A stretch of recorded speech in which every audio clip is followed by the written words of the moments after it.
Hi! Dito sa Sea Life Busan, makikita niyo maraming isda. Meron dito mga shark, mga wikan.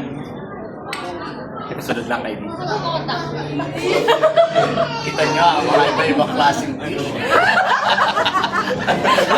Dito.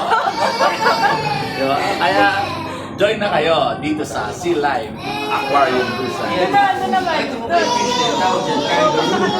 Oh, ito pa po ang mga creatures dito sa... Huwag kang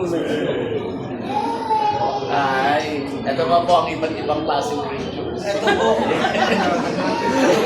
Blue whale. Mga sea life creatures. Ito yung Shokoy nagsasalita. Ang gusto mo namin. Shokoy egg. Yeah. Sinusunod ka talaga.